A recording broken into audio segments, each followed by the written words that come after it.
வழக்கம் போல இந்த பிரஸ் மீட்லயும் மறைந்த முன்னாள் முதலமைச்சர் ஜெயலலிதா அம்மாவையும் இழுத்து வச்சு பேசியிருக்காரு. என்ன பேசியிருக்காரு அப்படின்னு வீடியோல பார்க்கலாம். இங்க எப்படி ஜெயலலிதாவை கொண்டு வந்தார் அப்படின்னா மறைந்த முன்னாள் முதல்வர் ஜெயலலிதா அம்மா அவர்களை பிரதமர் நரேந்திர மோடியும் சரி, பாஜக மாநில தலைவரும் சரி, பிரதமர் மோடி அவர்கள் தமிழகம் வரும்போதெல்லாம் அந்த பெயரை உச்சரிக்காம போகல. அதே மாதிரி மாநில தலைவர் அவர்களும் ஜெயலலிதா அப்படிங்கிற பெயரை அடிக்கடி உபயோகிச்சுட்டே இருக்காரு. இப்ப சமீபத்துலதான் இந்துத்துவா தலைவர் தான் ஜெயலலிதா அப்படிங்கிற ஒரு சர்ச்சையை கிளப்பி விட்டுருந்தாரு. அதற்கு பதில் கருத்துக்களும் அதிமுக தரப்புல இருந்து வந்துருந்துச்சு. ஜெயலலிதா ஆன்மீகத்துல ஆர்வம் உள்ளவர் தான், ஆனா அவர் இந்துத்துவா தலைவர் அப்படிங்கிற ஒற்றை பொல்லில சுருக்கிட முடியாது அப்படின்னு அதிமுக முன்னாள் தலைவர்களும் சரி, ஜெயலலிதா அவருடைய உற்ற தோழியான சசிகலா அவர்களுமே விளக்கம் கொடுத்திருந்தாங்க. அண்ணாமலை அவர்களுடைய புரிதல் ரொம்ப தவறா இருக்கு அப்படின்னு விளக்கம் கொடுத்திருந்தாங்க.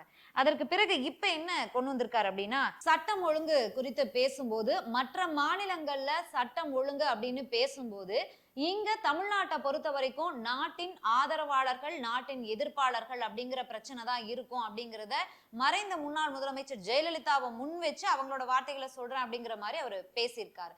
இதையெல்லாம் தாண்டி ஜெயலலிதா அவர்கள் இந்துத்துவா தலைவர் அப்படின்னு பாஜக மாநில தலைவர் அண்ணாமலை சொன்னதற்கு எதிர்ப்புகள் கிளம்பி இருக்கு இல்லையா, அதற்கான ஆதாரத்தை நான் சொல்றேன் பாருங்க அப்படின்னு செய்தியாளர் சந்திப்புல பல்வேறு ஆதாரங்களை கொடுத்திருக்காரு. அது எந்த அளவுக்கு உண்மை அப்படிங்கிறது நமக்கு ஃபியூச்சர்ல தான் தெரியும். இல்லைன்னா நம்மளே கிராஸ் செக் பண்ணிட்டு இன்னொரு வீடியோல அதை வெளியிடலாம். அண்ணாமலை அவர்கள் சொன்னதை நான் இங்க பதிவிடுறேன். ஜூலை 26, 1984 ஜெயலலிதா பாராளுமன்றத்துல பேசும்போது ஆர்டிகல் 370 எடுக்கப்பட வேண்டும் அப்படின்னு பேசியிருந்தாரு அப்படின்னு அண்ணாமலை அவர்கள் சொல்லியிருக்காரு. நவம்பர் 23 பேசும்போது நேஷனல் இன்டகிரேஷன் கவுன்சில் மீட்டிங்ல கரசேவை தவறான வார்த்தை கிடையாது, இதற்காக மத்திய பிரதேசம், ஹிமாச்சல பிரதேசம், ராஜஸ்தான்ல பாபர் மசூதிக்காக பிஜேபி ஆட்சியை டிஸ்மிஸ் பண்றதை நான் கடுமையாக எதிர்க்கிறேன் அப்படிங்கிற விஷயத்தையும் ஜெயலலிதா அவர்கள் பதிவு செய்திருந்தார் அப்படின்னு பேசியிருக்காரு. அதை ஒட்டி 1993 ஜெயலலிதா ஏடிஎம்கே தொண்டர்களிடத்துல ராமர் கோயில் கட்ட கையெழுத்து இயக்கம் நடத்தி கையெழுத்துகள் பெற்றதாகவும் பேசியிருக்காரு. அதோட நிறைவு விழாவில் அத்வானி பங்கேற்றார் அப்படிங்கிற விஷயத்தையும் சொல்லியிருக்காரு. இதையெல்லாம் முன் வச்சுட்டு கடைசியா என்ன சொல்லியிருக்காரு அப்படின்னா, 1993 RSS அலுவலகம் சென்னையில மர்ம நபர்களால இடிக்கப்பட்டது இல்லையா, அந்த RSS அலுவலகத்தை தானே கட்டித்தரதாகவும் ஜெயலலிதா அவர்கள் சொன்னாங்க.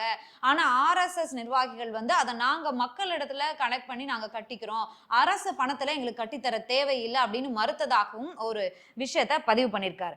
சரி, இதையெல்லாம் முன் வச்சு என்ன சொல்லியிருக்காரு அப்படின்னா, தற்போது இருக்கக்கூடிய அதிமுகவினுடைய கொள்கைகள் எப்படி இருக்கு, ஜெயலலிதா அவங்களுடைய கொள்கைக்கு மாறாக தற்போது இருக்கக்கூடிய அதிமுக தலைவர்களுடைய கொள்கைகள் இருக்கு.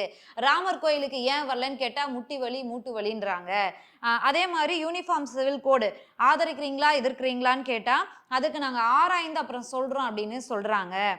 ஜெயலலிதா அவர்கள் யூனிஃபார்ம் சிவில் கோடு வேண்டும்னு சொல்லியிருந்தாங்க, ஆனா இவங்க நிலைப்பாட வெளிப்படையா தெரிவிக்காம எதிர்க்கிறாங்க அப்படின்னு சொல்லியிருக்காரு.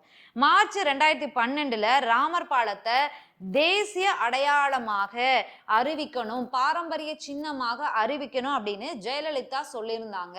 ஆனா தற்போது இருக்கக்கூடிய அதிமுக தலைவர்களோட பார்வை, விமர்சனம், கொள்கை என்னவாக இருக்கு, ஏன் இந்த மாற்றுப்பாதை அப்படிங்கிறத நீங்களே சிந்திச்சு முடிவெடுங்க அப்படிங்கிற மாதிரி பல்வேறு விமர்சனங்களை வச்சு நான் ஜெயலலிதா அவர்களை இந்துத்துவா தலைவர்னு சொன்னதுல ஏதாவது தவறு இருக்கா அப்படிங்கிற விஷயத்த கேட்டிருக்காங்க. இந்த மக்களவை தேர்தல் பிரச்சாரத்துக்கு அப்புறமாக வட மாநிலங்களுக்கும் பாஜக மாநில தலைவர் அண்ணாமலை அவர்கள் சென்றிருந்தாரு. அதற்கு பிறகு சற்று ரொம்பவே ஓய்வுல இருந்தாரு. தமிழ்நாடு ஏதாவது ஒரு விஷயத்த பேசுவாரு, அதன் மூலியமாக சர்ச்சை கிளம்பும். அதற்கு பிறகு அது ஒரு டாக்கா ஒரு 2 தினங்களுக்கு 4 தினங்களுக்கு இருக்கும். அதற்கு பிறகு ஆதாரங்களை கொடுத்து எதிர்த்தரப்புல இருக்கிறவங்க அந்த விஷயத்த டோட்டலா மூடி வைப்பாங்க. இந்த மாதிரிதான் தொடர்ந்து நடந்துகிட்டு இருக்கும். பட்